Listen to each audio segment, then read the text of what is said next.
You're not going to believe what Britain has been caught doing in Gaza, and Keir Starmer's government is right in the middle of it. For months, the Labour government has denied any direct involvement in the conflict. Yet leaked flight data and defense sources paint a very different picture, one of secrecy, deception, and quiet collaboration with Israel's military operations. Since December 2023, British reconnaissance aircraft, the Shadow R1 spy planes, have been flying over Gaza almost daily. Officially, these missions were said to be humanitarian. But insiders from the Ministry of Defense have revealed the truth. Those planes were collecting real-time surveillance used for targeting, intelligence passed directly to Israel. And here's where it gets darker. These flights weren't even officially under the UK's name. They were operated through a US company called Straight Flight Commercial Leasing, allowing the British government to hide its role. It's what insiders call plausible deniability, spying privatized, accountability erased. One of these aircraft was tracked circling over Khan Yunis for more than 2 hours on July 28. That same day, a 3-year-old Palestinian girl, Sila Ard, was killed in an Israeli airstrike. Coincidence? Maybe. But the timing raises serious questions, and even officials inside Whitehall were reportedly disturbed.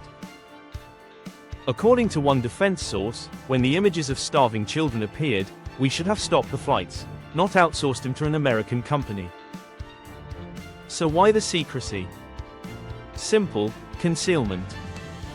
The government quietly added these flights to a restricted list, hiding their routes and operations from public tracking. Starmer's administration effectively buried evidence of Britain's role in a war now under investigation for genocide. Meanwhile, the public is paying the price. Taxpayers are funding these missions, yet ministers refuse to disclose how much. And when asked in Parliament, Defence Minister Luke Pollard wouldn't confirm or deny anything, citing operational security. But here's what they don't want you to know. Between September 2024 and June 2025, 9 Israeli Air Force refueling planes landed at RAF Bryce Norton, the UK's largest military base. These weren't transport or aid flights. They were KC-77 aerial tankers, flying fuel stations that keep Israeli F-35 warplanes in the air longer, extending bombing runs over Gaza. When questioned, the government hid behind the same line: routine cooperation.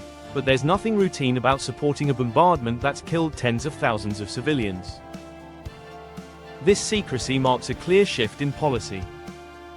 The previous Conservative government publicly confirmed similar landings. Under Starmer, that transparency disappeared. Secrecy became the new normal. Even worse, activists who tried to expose these operations, like Palestine Action, are now being labeled as extremists. They warned that British bases were helping Israel's war machine. Now, with this evidence, they may have been right all along. Instead of transparency, the government's response was to criminalize protest and silence journalists. The media has been issued censorship notices, D-notices, to stop publications from reporting on UK military involvement in Gaza. This isn't about national security anymore. It's about political security, protecting Starmer's image while hiding Britain's complicity. Behind the scenes, the UK's military cooperation with both Washington and Tel Aviv has deepened.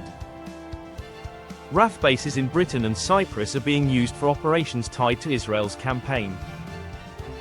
In reality, many of these bases are now effectively American-controlled. Even after 3 British aid workers were killed by an Israeli strike on April 1, 2024, the government refused to release its own surveillance footage of the attack, footage that could have revealed what really happened. So, let's call this what it is: not foreign policy, but foreign obedience. Britain is no longer acting as an independent power. It's following Washington's lead, supporting Tel Aviv's war, and keeping the British public in the dark. And here's the legal danger. International law experts warn that knowingly aiding a military campaign accused of war crimes could make British ministers legally complicit. That includes intelligence sharing, refueling operations, and logistical support. If the International Criminal Court ever turns its attention to London, Starmer's government could be forced to answer not just moral questions, but criminal ones. The truth is breaking through, even as the government tries to bury it. A network of secrecy, censorship, and silence is starting to crack. Britain's actions in Gaza aren't just about planes and contracts, they're about a moral collapse at the heart of government. While the world calls for accountability, Britain stands exposed, a silent partner in a campaign of devastation. Because in the end, this isn't about left or right. It's about right and wrong. And right now, Britain under Keir Starmer is standing on the wrong side of history. British Report 24.